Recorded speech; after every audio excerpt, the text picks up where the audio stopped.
జై శ్రీమన్నారాయణ అండి. అందరికీ నమస్తే.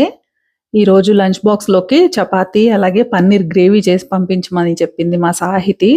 సో, పన్నీర్ గ్రేవీ అయితే చేసేసి, ఇంకా చపాతీలేమో 2 చేసి తనకు బాక్స్ పంపించేశాను. స్కూల్‌కి లంచ్ బాక్స్ ఎళ్ళిపోయింది 11:00కి అన్నాక కొంచెం ఫ్రీ టైమ్ ఉంటుంది. ఇంకా ఆ టైంలో ఫ్రూట్ జ్యూస్ కానీ, ఇట్లా లెమన్ జ్యూస్ కానీ ఇట్లా చేసుకొని కాసేపు ఒక 20 మినిట్స్, 15 మినిట్స్ అలా రిలాక్స్ అయ్యి, ఇంకా నెక్స్ట్ మళ్ళీ పనులు స్టార్ట్ చేసుకుంటాననమాట. అయితే నిన్నటి వీడియోలో చూపించాను కదా! లెమన్ జ్యూస్ చేసేసి కొంచెం సాల్ట్ ఏసేసి ఫ్రిడ్జ్‌లో పెట్టేసుకున్నాను. అదొచ్చేసి ఒక 4 5 రోజులు లెమన్ వాటర్ కలుపుకోవడానికి వస్తాయన్నమాట నాకు. సో, ఇదేమో జల్జీరా ఉంది కదా! అది వేసుకున్నాను. హోమ్‌మేడ్ నేను చేసుకున్నదే. అయిపోతుంది. ఇంకొక 4 5 రోజుల్లో అయిపోతది. అప్పుడు మళ్ళీ జల్జీరా చేసుకోవడము నేను రెసిపీ చూపిస్తాను. సాత్విక ఆహారంలో అప్డేట్ చేస్తాను. చాలా సార్లు అడిగారు సాత్విక ఆహారంలో ఇది జల్జీరా చేసుకున్నది చూపించండి అని చెప్పేసి నెక్స్ట్ వీక్ అట్లా చేసి చూపిస్తాను. ఇంకా ఈ లెమన్ జ్యూస్ తాగిన తర్వాత ఇంకా మామూలుగా అయితే నేను యూజువల్‌గా లంచ్ బాక్స్ ఎళ్ళిపోయిన తర్వాత కాస్త ఏదన్నా జ్యూస్ అలా తాగేసి రిలాక్స్ అయ్యి కొంచెం వెంటనే ఇంకా లంచ్‌కి ప్రిపేర్ చేసుకుంటాము. ఒక కర్రీ చేసేసి తనకెళ్ళిపోతది కదా బాక్స్. ఇంకా రెండో కర్రీ చేస్తుంటాననమాట లంచ్‌కి ముందు. సో, ఇవాళ ఎలాగో పన్నీరు, చపాతీలే గదా అని జెప్పేసి మాకు కూడా ఇంక తినే ముందు చేయొచ్చులే చపాతీలని ఊరుకున్నాను. కొంచెం టైం తీసుకొని ఈ వీడియో అయితే షూట్ చేశా. నిన్నటి వీడియోలో నేను ఇవి ఫ్రిడ్జ్‌లో వెజిటబుల్ స్టోరేజ్ బాక్సెస్ అనేవి చూపించాను కదా! అంటే బాక్సెస్ కోసం గాదులే వీడియో చేసింది. నిన్న వెజిటబుల్స్ గురించి మాట్లాడదామని చేస్తూ ఈ బాక్సెస్ చూపిస్తే అడిగారు. ఎక్కడ తీసుకున్నారు? ఎట్లా ప్రైస్? ఇంకా ఎలా ఉంది?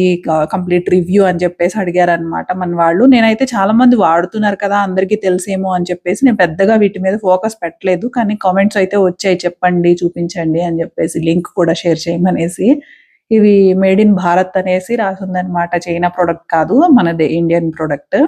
మేడ్ ఇన్ భారత్ అండ్ ఇక్కడ కింద కూడా ఇచ్చారు ఫుడ్ గ్రేడ్ అనేది ఒకటి. రెండోదేమో ఫ్రిడ్జ్‌లో పెట్టుకోవడానికి సేఫ్ అనేసి ఫ్రిడ్జ్‌లో కూలింగ్ సింబల్ ఉంటది కదా! ఇంకా అది అట్లా సోప్‌తో వాష్ చేయొచ్చని ఇంక అట్లా దీని క్వాలిటీస్ అన్నీ కూడా కింద మార్క్స్ చేసి ఇచ్చారనమాట సైన్. ఇందులో వచ్చేసి లోపలకి ట్రే ఉంది గదా! జాలీ టైప్‌ది జల్లెడలాగా అది ఉండబట్టి దానికి కొంచెం చిన్న చిన్నవి కొంచెం ఒక 2 సెంటీమీటర్స్, 3 సెంటీమీటర్స్ హైట్‌లో కొంచెం చిన్న చిన్న లెగ్స్ లాగా ఉంటాయన్నమాట. దానివల్ల అది కింద కంప్లీట్‌గా ఆనుకోదు బాక్స్‌ని కింద వైపున. సో, ఆ జాలీ మీద మనం ఏదైనా పెట్టేసామనుకోండి, సపోజ్ మనకి ఫ్రిడ్జ్‌లో ఈ వీటిలో కూరగాయలు, ఆకుకూరల్లో ఏమన్నా నీరు చేరింది అనంటే అది అడుగు కిందకెళ్ళిపోతది. అయినా అంత నీళ్ళైతే చేరవు. ఇది డైరెక్ట్‌గా టచ్ అవ్వట్లేదు కదా సర్ఫేస్‌ని, బాక్స్ సర్ఫేస్‌ని. సో, కొంచెం వచ్చినా గానీ మాయిశ్చర్ కిందకెళ్ళిపోతది. సో, దానివల్ల అసలు చెడిపోదనమాట. ఇది నిండా పెట్టేసాను గదా! దీనికి ఫుల్‌గా ఇలా పెట్టినప్పుడు పైన టిష్యూ పేపర్ గానీ, క్లాత్ గానీ పెట్టుకుంటారు. సో, నేనైతే రేపే వాడేద్దాము అని జెప్పి పెట్టుకున్నాననమాట పాలకూర. అందుకని పైన ఇంకా ఏం వేయలేదు నేను. అదే 2, 3 రోజుల కోసం నిలవబెట్టుకుంటే మనము పైన ఏదైనా క్లాత్ ఏసుకుంటే క్యాప్ కింద మనకి కొంచెం అది ఆవిరిలాగా, వాటర్‌లాగా ఫార్మ్ అవుతది గదా! అది టచ్ అయ్యి పాడవకుండా ఉంటాయి. అయినా నేనసలు ఏ పేపర్, క్లాత్ గూడా ఏం వేయలే ఇప్పటి వరకు. సో, బానే ఉన్నాయి నాకు. ఇదిగోండి కరివేపాకయితే 10 డేస్ అయింది నేను అందులోనూ కడిగి పెట్టాను మళ్ళీ. కడిగి పెట్టాక పాడైపోతది గదా! ఎక్కువుండదు. అలాంటిది కడిగే పెట్టాను. కరివేపాకు మనము ఆకులు ఆకులుగా తీయకుండా కొమ్మలుంటాయి గదా! మనం మార్కెట్ నుండి కరివేపాకు తెచ్చుకున్నప్పుడు ఒకసారి దులిపేస్తే రాలిపోయే ఆకేదో రాలిపోతది గదా! మిగిలింది తీయకుండా అట్లా తో పట్టుకొని కడిగేసామనుకోండి, కడిగి ఎక్కడన్నా తగిలించి ఆరబెట్టేస్తే తొందరగా నీట్‌గా ఆరిపోతాయి. ఆకు, ఆకు అంటుకోకుండా. సో, ఆ తర్వాత కంప్లీట్‌గా ఒక నైటు గాలికి అట్లా డ్రై అయిన తర్వాత మనం చక్కగా తీసుకొని ఇట్లా బాక్స్‌లో పోసుకోవచ్చు. ఇంక అన్నీ పెట్టేసాను. ఇవి కూడా మొన్న మండే గదా! ఒక 3 డేస్ అయింది ఇవన్నీ గూడా పెట్టేసి. ఏ మాత్రము గూడా మార్పు రాలేదు. అంటే మామూలు బాక్స్‌లో పోసినా గూడా 3, 4 రోజులు ఉంటాయిలే కానీ, ఇందులో ఇంకొంచెం ఎక్కువ రోజులు ఉంటాయి. అలాగే ఫ్రిడ్జ్‌లో పెట్టుకోవడానికి గూడా బాగా కంఫర్టబుల్‌గా ఉండింది. ఇంకా క్లాత్, పేపర్స్ ఇలాంటివి వేయకుండా ఈజీగా ఉందనమాట. మనము రీయూజ్ చేసుకుంటాం గదా! పేపర్స్, టిష్యూస్ అంటే పడేయడము. పేపర్ వేస్టేజ్ ఒకటి, మనీ వేస్ట్ 2 ఉంటాయి గదా! టిష్యూస్ ఎక్కువ వాడడంతోటి. సో, ఆ విధంగా చూసుకున్నా కూడా మనకి సేఫ్ ఇవైతే అనిపించింది నాకు. ఇది 4 కంపార్ట్మెంట్స్ అయితే ఇది భలే గమ్మత్తుగా అనిపించింది. కావాల్సినయన్నీ కొంచెం కొంచెంగా అక్కడేసి పెట్టేసుకోవచ్చు. తాలింపులోకి గావాల్సిన స్పైస్ బాక్స్ ఉంటది చూసారు? ఆ టైప్‌లో ఇవి గూడా పెట్టుకోవడానికనేసి బావుంది. ఎందుకులే అని మొదట్లో అనుకున్నాను ప్లాస్టిక్స్ అని. కానీ మనము ప్లాస్టిక్ ఎక్కడ అవాయిడ్ చేయాలో అక్కడ అవాయిడ్ చేయాలి. కొన్నిటికి ఎక్కడ మనకి ఇంకా ఏదన్నా పేపర్ వేస్టేజ్ ఇలాంటివి అవాయిడ్ చేయగలిగే ఛాన్స్ ఉంది అని అన్నప్పుడు కూడా ఫుడ్ గ్రేడ్ ప్లాస్టిక్ అలాగే గవర్నమెంట్ అప్రూవ్డ్ ప్లాస్టిక్స్ అయితే మనము యూజ్ చేసుకోవచ్చు. అది కూడా లిమిటెడ్‌గా ఓవర్‌గా ప్లాస్టిక్ అయిపోకుండా ఇంట్లో లిమిటెడ్‌గా ఇలాంటివి కొన్నైతే పర్వాలేదు అనేసి అనుకున్నాను. డైరెక్ట్‌గా కుక్ చేసిన ఫుడ్ కానీ అలాంటివి పెట్టకుండా ఇట్లా ఒక ఫుడ్ గ్రేడ్ దాంట్లోనే ఇలా కూరగాయలు అలా పెట్టేసి వాడుకోవడానికి బానే ఉంటుంది అన్నట్టుగా అనిపించి తీసుకున్నాను. సో, పర్పస్ అయితే ఫుల్‌ఫిల్ అయింది. దాని వర్క్ అయితే అది చేస్తుంది. అలాగే ఇవి కాటన్ బ్యాగ్స్ కూడా తీసుకున్నాను కదా! వెజిటబుల్ స్టోరేజ్ బ్యాగ్స్ ఇవి ఎప్పటినుండో ఉన్నాయనుకోండి. ఇవి చాలా సార్లు నేను వాష్ చేశాను. అంటే ఎవ్రీ వీక్ కూరగాయలు పెట్టి ఒక వారం రోజులకి తెచ్చుకుంటాము. అన్నీ అయిపోతాయి గదా! అప్పుడు ఈ బాక్సులు గానివ్వండి, ఈ బ్యాగ్స్ అన్నీ వాష్ చేసేస్తా. ఇవి గ్రీన్ కలర్‌వి ఉన్నాయి కదా! జూట్ లాంటి బ్యాగ్స్ ఇవైతే వాషింగ్ మెషిన్‌లో వేసేస్తాను. జూట్ కాదులెండి అది ప్యూర్ కాటన్ అన్నమాట. చాలా బాగా ఉంటాయి. సో, వీటినే నేనింకా విడిగా క్లాత్స్ అవి కాకుండా ఈ కూరగాయల మీద గూడా బాక్స్‌లో అంటే ఈ క్లాత్స్‌లో అన్నీ అయిపోతాయి గదా! క్లాత్స్ ఖాళీగా ఉన్నాయి కదా! బ్యాగ్స్, క్లాత్ బ్యాగ్స్ వాటిని ఈ బాక్స్‌లో గూడా ఇట్లా పెట్టేసి ఉంచుతున్నాను. అవసరం లేదు. కానీ పైన మూత కింద నీరు పట్టినప్పుడు ఆ నీళ్లు మనకి కూరగాయల్లోకి పడకుండా ఉండడానికి. ఇవి సీ త్రూ కదా!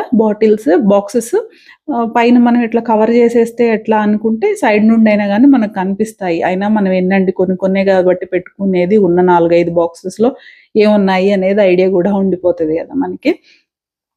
సో, ఇవైతే నాకు కంఫర్టబుల్‌గానే అనిపించాయి. వర్త్ బయింగ్ అనే అనిపించింది. అండ్ కూరగాయలు ఎలాగో మనము మల్టిపుల్ టైమ్స్ వాష్ చేయాల్సిందే కదండీ! ప్లాస్టిక్‌లో పెట్టాము అన్న దానికి కూడా ఫీల్ అవ్వనక్కర్లేదు అనేది అనిపించింది. అందులోను ఫ్రిడ్జ్‌లో ఉంటుంది కాబట్టి సేఫ్ బయటుంటే కన్నా కూడా ఫ్రిడ్జ్‌లో ఉంటున్నాయి కాబట్టి సేఫ్ అన్నమాట. అండ్ ఫుడ్ గ్రేడ్ అప్రూవ్డ్ అనేసి కూడా ఉంది కాబట్టి ధైర్యం చేసి నేను సరే తీసుకోవచ్చు, వాడుకుందాము అనేసే తీసుకున్నాను నేను. పేపర్ వేస్టేజ్ అనేది తగ్గించుకోవాలి అని చెప్పేసి. మన ఎన్విరాన్మెంట్‌కి గూడా పేపర్ వేస్టేజ్ అంత మంచిది కాదు గదా! ఎందుకంటే పేపర్ కావాలి అనంటే చెట్లు కొడితేనే గదా పేపర్స్ వస్తున్నాయి. సో, ఆ ఉద్దేశంలో చూసినా గానీ పేపర్ అనేది తక్కువగా వాడుకోవడమే మంచిది అనిపిస్తది. నేనసలు tissue rolls, tissue papers bundles ఇట్లాంటివి అస్సలు నా కిచెన్‌లో అసలుండవు. నేనేదైనా క్లాత్‌కే చేయి తుడుచుకుంటాను. అలాగే కూరగాయలు ఇవన్నీ ఏమన్నా ప్యాక్ చేసి పెట్టాలన్నా క్లాత్‌లోనే పెట్టేసుకుంటాను. లేదు అనంటే డైరెక్ట్‌గా అయినా పెట్టేసి ఉంచేస్తానే కానీ టిష్యూ పేపర్స్ వాడడం అనేది ఎప్పుడో మానేసా. చాలా ఇయర్స్ ముందే మానేశాను నేను. సో, ఇవైతే చాలా బాగా అనిపించాయి నాకు. చాలా కంఫర్టబుల్‌గా గూడా అనిపించాయి. కూరగాయలు గూడా ఏం చెడిపోకుండా ఒక 4, 5, 6 రోజులైనా గానీ ఆకుకూరలు గూడా బావుంటున్నాయి. సో, అంటే ఎప్పటికప్పుడు ఫ్రెష్‌గా తెచ్చుకొని కన్జ్యూమ్ జేయడం అనేది మంచిది. అసలు చెప్పాలి అనంటే. ఆ పాసిబిలిటీ లేదు. ఎక్కువ తెచ్చేసుకొని స్టాక్ చేసుకుంటే కానీ నెక్స్ట్ వీక్ అంతా గూడా స్మూత్‌గా ఎళ్ళిపోతది. మీల్ ప్రిపరేషన్ చేసుకొని పెట్టుకుంటేనే అనే పరిస్థితిలో ఉన్న వాళ్ళకి ఇవి కంఫర్టే వాడుకోవడానికి. సో, వీటి లింక్స్ నేను ప్రొవైడ్ చేస్తాను. డిస్క్రిప్షన్‌లో చెక్ చేసుకోవచ్చు. ఇంకా ఇవి కూడా అడిగారండి. మొన్నొక వీడియో చేశాను గదా! డీఐవై అని చెప్పేసి వేస్ట్ క్లాత్స్ అంటే యూజ్డ్ క్లోత్స్ కాటన్‌వి గానీ, బనియన్ క్లాత్‌వి గానీ కట్ చేసి ఇట్లా ఈ కంటైనర్‌లో బెట్టుకుంటాను. హ్యాండీగా ఉంటది పక్కన. స్టవ్ దగ్గర ఏమన్నా తుడుచుకోవడానికి, ఏమన్నా వండేటప్పుడు స్పిల్స్ పడుతూ ఉంటాయి గదా! కూర రిలేటెడ్‌వి ఏమన్నా డ్రాప్స్ అలా పడినప్పుడు వెంటనే ఒక క్లాత్ పెట్టి చిన్న క్లాత్ ముక్క అక్కడ పెట్టేసుకొని తుడుచుకొని పనయిపోయాక దాన్ని పడేసామనుకోండి ఈజీగా ఉంటది అనేసి. సో, ఈ కంటైనర్స్ నేను ఐకియాలో తీసుకున్నాను. స్టీల్‌దది కంప్లీట్‌గా. మల్టిపుల్ సైజెస్ ఉంటాయి. ఇవొచ్చేసి యాక్చువల్లీ అక్కడేంటంటే కట్లరీ హోల్డర్స్ అనేసి పెట్టేసి ఉంటాయన్నమాట ఐకియాలో. వాటిలో ఇదిగోండి చిన్న సైజ్ గూడా ఉంటుంది. ఇందులోనేమో అల్లం బెట్టుకున్నాను. ఇందులో స్పూన్స్ ఆ పెద్దది పొడుగు దాంట్లోనేమో పెద్ద పెద్ద చెంచాలుంటాయి కదా! గరెట్లు ఇలాంటివి అవి పెట్టుకోవడానికి అన్న పర్పస్‌తో ఉంది. అయితే నేనిట్లా పొటాటోసు, అల్లము ఇవి ఇది కూర అరటికాయలుంటాయి కదా! అవి అలాంటివి పెట్టుకోవడానికి వాడుకుంటాను. ఒకటి పెద్దది, ఒకటి ఖాళీగుంది అని చెప్పేసి ఇట్లా క్లాత్స్ పెట్టుకుందాం అన్న ఐడియా వచ్చి అలా పెట్టుకున్నా. ఆ లిడ్ ఉంది గదా! బ్లాక్ కలర్‌ది అదేంటంటే టైట్ ఉండదు. జస్ట్ అట్లా ప్లేస్ చేసి పెట్టడానికి అంతే. ఏదో మనం గిన్నె మీద మూత పెట్టినట్టనమాట. ఆ లిడ్ విడిగా కొనుక్కోవాలి. ఈ కంటైనర్ విడిగా కొనుక్కోవాల్సుంటుంది. ఐకియాలో ఉంటాయి. ప్రైస్ గుర్తులేదు చానాళ్లయింది తీసుకొని. ఈరోజైతే పన్నీర్ చేసుకున్నాను. పన్నీర్ గ్రేవీ చేసుకున్నా అనమాట. పాలకూర ఉంది గదా! పాలక్ పన్నీర్ అనుకున్నాను. సరే అది ఇంకో రోజు చేయొచ్చులే అని చెప్పేసి ఇది ఆల్ పర్పస్ గ్రేవీ అనేసి ఒకటి చేసుకున్నాను నేను. దాని రెసిపీ మన సాత్విక ఆహారంలో పోస్ట్ చేశాను నేను. లింక్ డిస్క్రిప్షన్‌లో ఇస్తాను, చెక్ చేయొచ్చు. ఇదేంటంటే చాలా ఈజీగా అయిపోతుంది. చాలా క్విక్‌గా అయిపోతుందనమాట. ఆల్ పర్పస్ గ్రేవీ చేసేసి పెట్టుకున్నామనుకోండి, ఇంకొంచెం నెయ్యి లేదా ఆయిల్ వేసేసుకొని షాజీరా, కరివేపాకు వేసేసుకొని ఇంకా ఈ పన్నీర్ ముక్కలు కొద్దిగా బ్రౌనిష్‌గా వచ్చేలాగా రోస్ట్ అయిపోయాయనుకోండి ఆ నెయ్యిలోను, నూనెలోను. ఆ తర్వాత ఆల్ పర్పస్ గ్రేవీ అనేది వేసేసుకొని ఒక 10 నిమిషాలు ఉడికించుకుంటే అయిపోయింది. క్విక్‌గా అయిపోతదనమాట. భలే టేస్టీగా ఉంటుంది. సో, క్విక్‌గా ఎప్పుడైనా స్పెషల్ చేయాలి అని అనుకున్నప్పుడు పనికొస్తుంది మనకి ఆ మెథడ్ వచ్చేసి. అవన్నీ మహానైవేద్యాలు స్వామివారికి నివేదించడానికైతే పనికిరావు. మన కోసం చేసుకోవాలి అంటే షార్ట్‌కట్ మెథడ్స్. సో, అది ఆ ఛానెల్‌లో నేను రెసిపీ చేశాను. ఆ లింక్ ఇస్తాను, చూడండి. నేనొక 10 డేస్ వాడానండి ఆ గ్రేవీ, ఆల్ పర్పస్ గ్రేవీ. చాలా బావుంది. లాస్ట్ ఇవాల్టితో అయిపోయిందనమాట. అందుకని పాలక్ పన్నీర్ చేయకుండా గ్రేవీ వాడేసి చేసేసా. సో, 2 చపాతీలు చేసి పంపించేశాను. సాహితీకి బాక్స్‌లో పెట్టేసి, ఇంకా లంచ్ టైమ్ అప్పటికి ఇంక మా కోసం నేను చపాతీలు చేసుకుంటున్నాం ఇంకా. అయితే నాకు చేసేటప్పుడు ఒక ఐడియా వచ్చింది. ఏంటంటే ఆయిల్ లెస్ తిందాము అని. ఎందుకంటే తిరుపతి వచ్చిన తర్వాత నేను కాస్త వెయిట్ పెరిగిపోయాను. ఒక 5, 6 కేజీలు పెరిగిపోయాననమాట. ఇది తగ్గాలి అని చెప్పేసి అనుకుంటున్నాను. షుగర్ ఫ్రీ డైట్ చేద్దాము అని అనుకుంటున్నాను గానీ, ఏమనుకున్నా గానీ కొంచెం ఎంతైనా కొద్దిగా అంత ఫోకస్డ్‌గా అనిపించట్లేదు చేయడం అనేది. సో, ఇక స్ట్రిక్ట్‌గా స్టార్ట్ చేయాలి ఇప్పటి నుండి. ఇంకా యోగా చేయడం, సూర్య నమస్కారాలు చేసుకోవడము, షుగర్ ఫ్రీ డైట్ చేయడం, ఇవన్నీ గూడా స్ట్రిక్ట్‌గా ఫాలో అవ్వాలి అని చెప్పేసి అనుకుంటున్నా. అయితే ఒక ట్రై అయితే చేశాను. ఎలా అంటే మనము స్టవ్ మీద వేడిలో మంట మీద పెట్టేసి ఇదిగోండి ఇట్లా చపాతీ కాలుస్తారు గదా! పుల్కాలాగా. ఇట్లా ఎప్పుడు చేయలా నేను. జస్ట్ చేసి చూద్దాము అని చెప్పేసి ఒక 2 చేద్దామని చెప్పి ట్రై చేశాను. బానే పొంగింది వేస్తే. నా దగ్గర అదేం లేదులెండి. ఇప్పుడు స్టవ్ మీద పెట్టేసి జాలీలాగా ఉంటది కదా! స్టాండు. దాని మీద ఈ కాలుస్తారు గదా! అది లేదు. ఇది సక్సెస్ అయింది, బావుంది అని అనుకుంటే అప్పుడు కొనుక్కుందాంలే అది స్టీల్‌ది స్టవ్ మీద పెట్టేది అని అనుకున్నా. కొంచెం అయితే మాడిపోయింది. నేను ఈ తిప్పడం ఇది అలవాట్లేదు కదా! సో, కొద్దిగా అయితే ఒక దగ్గర మాడింది. నెక్స్ట్ ఇంకొకటి గూడా ట్రై చేసి చూద్దాం అనుకున్నా. బానే వచ్చాయి. టేస్ట్ గూడా బావున్నాయి. ఆయిల్ లెస్ అని చెప్పేసి ఇలా పుల్కాలాగా చేస్తే. కాకపోతే కొంచెం ఆయిల్ మనం పిండి కలిపేటప్పుడు ఏస్తాం గదా! కొంచెం ఒక స్పూన్ అట్లా మనకి చేతికి అంటుకోకుండా ఉండడానికి. ఆ ఆయిల్ వరకు సరిపోతది. ఇంక మళ్ళీ ఇక్కడ కాల్చేటప్పుడు ఆయిల్ అంతా ఎందుకు కొంచెం తగ్గిద్దాంలే అని అనుకున్నా నా వరకు చేసుకునే వాటిల్లో అనేసి. సో, ఒకసారి మీరు మీ ఒపీనియన్ అయితే చెప్పండి కామెంట్స్‌లో నాకు. ఎందుకంటే నేను విన్నాను ఏంటంటే ఇట్లా ఫైర్ మీద కాల్చుకొని తినడము అనేది సేఫ్ కాదు. ఇది క్యాన్సర్స్ వచ్చే ప్రమాదాలుంటాయి అని అంటారు. సో, అది ఎంతవరకు నిజమో, నార్త్ ఇండియన్స్ అయితే వాళ్ళు కొన్ని తరాల నుండో వెనకటి రోజుల నుండి కూడా వాళ్ళు నిప్పుల మీద ఇట్లా కాల్చుకొనే గదా! రోటీలు చేసుకుంటారు వాళ్ళు. సో, ఎంతవరకు కరెక్టు, ఇది మనకి మిత్తా, నిజమా అనేది నాకు తేల్చుకోలేకపోతున్నాను నేను. ఫైర్ మీద డైరెక్ట్‌గా మనము ఇలా చపాతీలు కాల్చడము అనేది. సేఫే అనేది అనిపించింది. అంటే ఏవినాటి నుండో అందరూ తినేదే కదా! సో, సేఫే, నో ఇష్యూస్ అని అంటే మాత్రం నేనది ఆ స్టాండ్ అయితే తీసుకుందాము అనేసి అనుకుంటున్నాను. ఈ పుల్కాలు చేసుకోవడానికి అనేసి. అందుకని డైరెక్ట్‌గా స్టవ్ మీదే పెట్టేసి కొంచెం అయితే ట్రై చేశా. బానే వచ్చాయి. టేస్ట్‌లో అయితే డిఫరెన్స్ అయితే ఏం లేదు. ఫస్ట్‌ది మాత్రం కొంచెం పక్కన ఎక్కువ కాలిపోయిందనమాట. అంటే టక్‌మని తీసేయలేకపోయాననుకుంటాను నేను. సరే, మొత్తానికి చపాతీలయితే రెడీ అయిపోయాయి. ఇంకా లంచ్ చేయడానికి రెడీ చేసి పెట్టేసుకుంటున్నాను ఇంకంతా కూడా. ఇది అయితే ట్రై చేయండి. చాలా టేస్టీగా బాగా వచ్చేసింది. సో, ఇదైతే ఏమైందంటే అండి, ఇప్పుడు నేను ఒక 12 చపాతీలు చేశాను నేను. సాహితీకి ఒక 2 పంపించా. ఒక 10 ఏమో ఇంట్లోకి. మళ్ళీ ఈవినింగ్ వచ్చినప్పుడు అలా ఒకటి తినిద్దిలే అని చెప్పి కొంచెం ఎక్స్‌ట్రాగా చేశాననమాట. అయితే ఆ 12 చపాతీలు అలాగే ఒక హాఫ్ లీటర్ మిల్క్ ప్యాకెట్‌తో పన్నీర్ చేసి, ఇంకా ఈ గ్రేవీ చేశాను. ఈ మొత్తం కలిపి నాకు నేను కాలిక్యులేట్ చేసి చూసాననమాట. అన్ని రకాలుగా చూసుకున్నా కూడా ఒక రూ. 100 కూడా అవ్వలేదు. ఒక రూ. 80 అయిందంతే ఇది చేయడానికి. కానీ ఇదే హోటల్‌కెళ్ళి తింటే రూ. 1000 ఈజీగా అవుతుంది. సో, మనం కొంచెం కాన్షియస్‌గా ఉండి హెల్త్ వైస్ కాన్షియస్‌నెస్ ఉండాలి. అలాగే ఫినాన్షియల్ కాన్షియస్‌నెస్ కూడా ఉండాలి. 2 దృష్టిలో పెట్టుకొని మనము కొంచెము మీల్ ప్రెప్ చేసుకోవడము, కొంచెం షార్ట్‌కట్ మెథడ్స్ యూజ్ చేసుకోవడము, మన దగ్గరున్న రిఫ్రిజిరేటర్‌ని కానివ్వండి, ఇలా టెక్నిక్స్ అన్నీ యూజ్ చేసుకొని మాక్సిమం టైమ్ మనం ప్రిపరేషన్ ఇంట్లోనే చేసుకునేలాగా చూసుకోగలిగాము అని అనుకోండి, డబ్బులు మిగులుతాయి, హెల్త్ బావుంటది. అయితే మనకి ఇప్పుడు సపోజ్ ఏదో ఒక పర్టిక్యులర్ ఈవినింగో ఎప్పుడో ఏదో తినాలి అనేసి అనుకుంటున్నామే అనుకోండి, మనకి ఇంట్లో ఏది ప్రిపేర్డ్‌గా రెడీగా లేదు. మొత్తం స్క్రాచ్ నుండి చేయాలి అనంటే it will take a lot of time కదా! అప్పుడు ఇంట్లో మనకైనా కానీ, మన ఇంట్లో వాళ్ళకే గానీ ఏమన్నా అనిపిస్తది అనంటే, ఏముందిలే ఇప్పుడు అదంతా చేసేసరికి చాలా టైం అయిపోతది. ఆర్డర్ చేసుకొని తిందాం, లేకపోతే బయటికెళ్ళిపోయి తిందాము అనేసి ఆలోచన ఖచ్చితంగా 100% వస్తది. అలా గాకుండా మన దగ్గర ఏదన్నా మీల్ ప్రెప్ రెడీగా ఉందనుకోండి, పన్నీర్ రెడీగా బాక్స్‌లో పెట్టేసి ఉంది. లేదు దాంతో పాటుగా మనకి ఆల్ పర్పస్ గ్రేవీ అన్నాను కదా! అది కానీ ఏదన్నా రెడీగా ఉంది అని అనుకోండి, మనకే తెలిసిపోతది కదా! మాక్సిమమ్ ఆఫ్ 30 మినిట్స్‌లో మనము ప్రిపరేషన్ అనేది చేసేయగలుగుతాము. అటు గ్రేవీ గానివ్వండి, ఇటు పుల్కాలు గానివ్వండి చేసేయగలుగుతాము అననంటే, అదెంత పని చేసేద్దాంలే అని మనకే అనిపిస్తది. అదెంత పని చేసేద్దాంలే అనిపించిందంటే చేసేస్తాము. ఇంట్లో అందరం కూర్చొని తింటాము. డబ్బులు మిగులుతాయి, హెల్త్ బావుంటది. 2 బావుంటాయన్నమాట. అయితే ఇది సేఫా? మనము ముందే చేసేసి పెట్టేసుకోవడం సేఫా? హెల్తీయేనా? అనేవి ఇలాంటివి ఉన్నాయి అని అనుకోండి.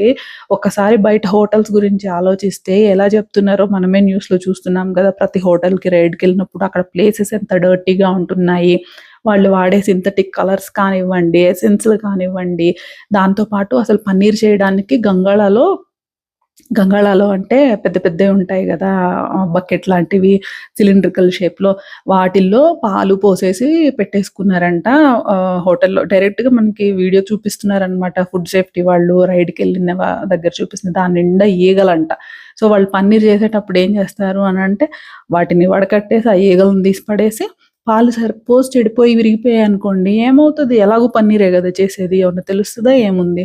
అనే ఉద్దేశము. ఇట్లాంటి దారుణాలు ఎన్నో జరుగుతున్నాయి. లోటాలు లోటాలు వెనిగర్‌లు పోసేసి చేసేస్తారు. అది కూడా సింథటిక్ వెనిగర్, ఒరిజినల్ వెనిగర్‌లు ఇది ప్యూర్, అలాగే మనకి అథెంటికేటెడ్ వెనిగర్‌లనేవి చాలా అరుదుగానే వస్తున్నాయి. అన్నీ కూడా సింథటిక్‌వే వస్తున్నాయి. హెల్త్‌కి ఎంత మాత్రము మంచిది కాదు. అవన్నీ కూడా క్యాన్సర్ కాజెస్ అన్నమాట. ఇవన్నీ దృష్టిలో పెట్టుకొని ఆలోచించుకుంటే మనము ఇంకా టొమాటోస్ విషయానికొస్తే కుళ్ళిపోనివ్వండి, ఏమన్నా అయిపోనివ్వండి, వాటిని కడుగుతారో అసలు కడగరో గూడా మనకు తెలీదు మంచి వాటిని.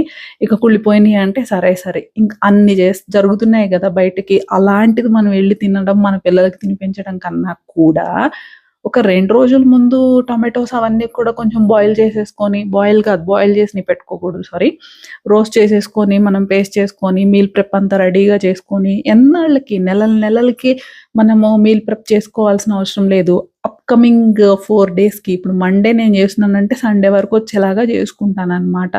ఏ రోజు, ఏ పూట ఏం వండాలి అనేది దృష్టిలో పెట్టేసుకొని ఐడియా ఉంది అని అనుకోండి. దానికి కావాల్సింది కొన్నిటికి ముందే చేసి పెట్టుకోవడం కుదరవు. కానీ కొన్నిటికి కుదురుతాయి గదా! ఆ కుదిరేవన్నా చేసేసి పెట్టేసుకున్నామనుకోండి, ఒక వీక్ మొత్తంలో గూడా ఏ ఒక్క పూట గూడా బయట తినడము అనేది అవాయిడ్ చేయగలిగేసాము అనంటే మనం సక్సెస్ అయిపోయినట్టే. మన హెల్త్‌ని చాలా వరకు కాపాడుకుంటున్నాము అనే అర్థం వస్తుందనమాట.